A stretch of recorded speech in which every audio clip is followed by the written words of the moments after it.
So I've seen so many laptops here at CES 2025 that I want to talk about some of my favorite upcoming laptops that you guys might like. Now, obviously, we might not agree on all of these picks, but most of them are going to be gaming laptops. And the reason being is that NVIDIA just announced brand new 50 series GPUs. We haven't seen new GPUs in a very long time, but I do have some non-gaming laptop picks that I think a lot of you are going to like. Now, before I begin, I do want to thank LG for partnering on this part of the video because they just released 3 new LG Gram Pro laptops. An LG Gram Pro 16, an LG Gram Pro 2-in-1, which is also 16 inches, and an LG Gram Pro 17. Now the LG Gram Pro 17 and the 2-in-1 are both using Intel's new Arrow Lake CPUs. The LG Gram Pro 17 gives you the biggest screen possible, but you also have the option to spec it with an RTX 4050.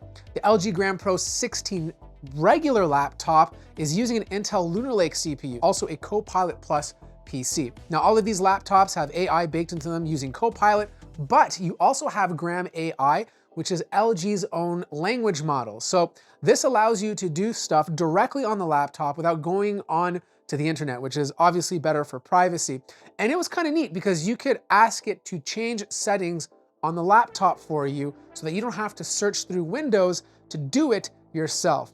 Now, obviously, I'll place links to all of these laptops in the description down below if you're interested in checking them out. Now, these picks are in no specific order, but the first one that really caught my eye was a budget pick. It was the Acer Nitro 5. You can get it in a 14-inch form factor, but the cool thing about this laptop is you can get it in white. It looks really good, especially for a more affordable gaming laptop. It is using one of Ryzen's HX350 CPUs, so not as fast as their more powerful chips, but the price point is going to be a lot better than some of the more expensive laptops out there, and you can pair it with an RTX 4050. Now it's going to have a 1920 by 1200 display. It's going to be IPS and it's going to be fairly light, but it just looks really nice. Like if this thing sells for under $1,000, it's going to be a great pick for budget gamers. The second laptop that caught my eye was the Lenovo Legion 7i Pro. This looks like your regular Legion, but they completely changed the color to a black, like a dark black. It actually looks like a Legion that made love to a Blade 16. And you're gonna have the exact same amount of fingerprints on the lid every single time you touch it. But this time they really amped up the RGB. Like there is literally RGB on the back, underneath, on the keyboard, you name it, it is everywhere. But you're gonna have this gorgeous 16-inch, 240 hertz QHD Plus OLED display. You're gonna see a lot of OLED displays, 240 hertz, on the upper end of gaming laptops this year. Now, it's obviously gonna be an expensive product. Fun fact, the deck of the keyboard is going to be plastic, even though it's stamped between metal. It's gonna weigh about 6 pounds, and the touchpad is unfortunately still plastic, which I know some people don't care, but I still think it's important when you're paying that kind of money. The third laptop is also from Lenovo. It's the Thinkbook Plus Gen 6. Now, I don't expect many people to buy this at all, but the fact that this thing has a rollable display, which we've seen in the past, usually only be announced as a concept. It never comes to fruition, but this one actually is real and you can buy it. Now, the idea is you can't touch the display. Right? Rollable displays generally have a tough time becoming a touch display. So you have to use hand movements in order for the display to roll up or down or press a button on the keyboard. The display starts off at 14 inches, but can roll all the way up to 16.7 inches. And what you get is a massive vertical screen.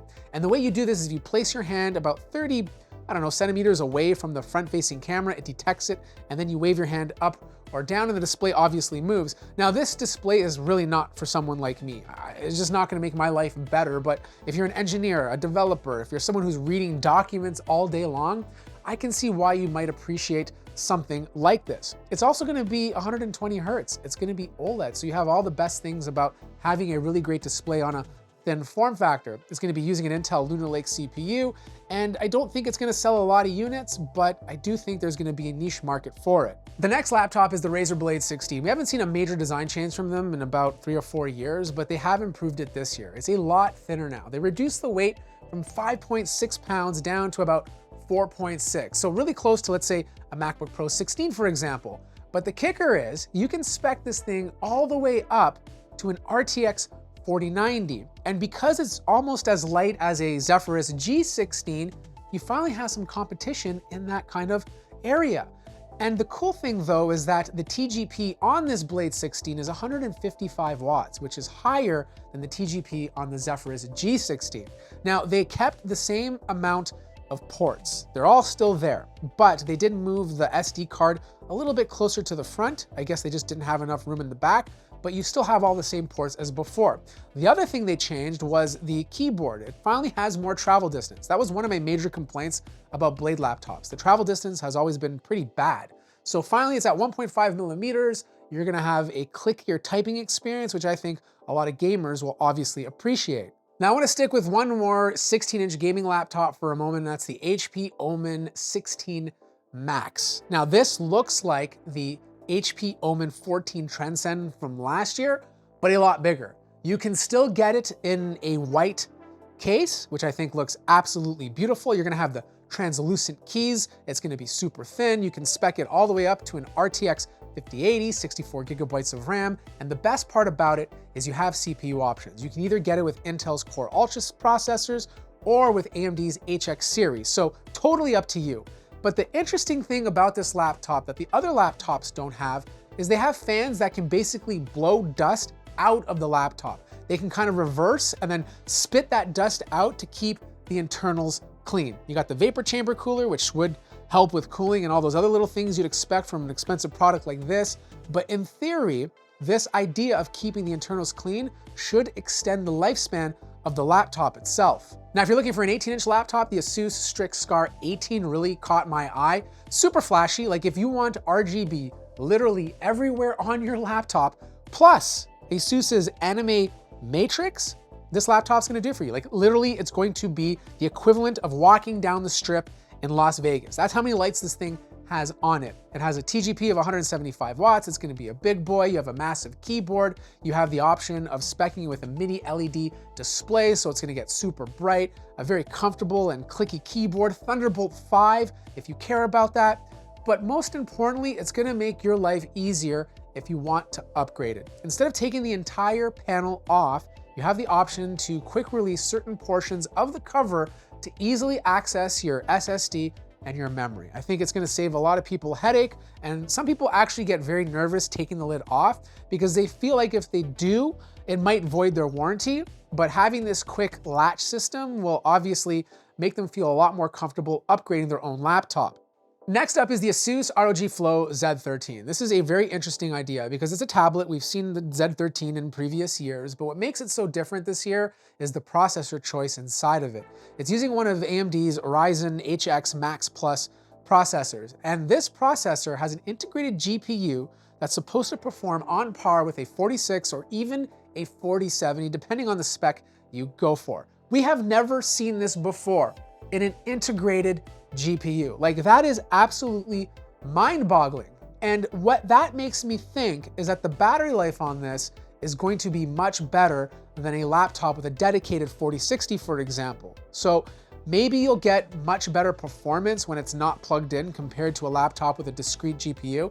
I don't expect it to be 100% performance like you would get with a MacBook Pro 16, but if that integrated GPU allows me to get 75% of that performance, that could be a huge win for someone who needs really good battery life and doesn't have time to always stay plugged in. Now, the next pick is not a laptop, it's actually a handheld, but I'm super excited about this because the Lenovo Legion S is running SteamOS. It's been officially approved to run it. Valve was in the suite, they were taking questions, and you can finally buy a device that's not a Steam Deck that's running SteamOS.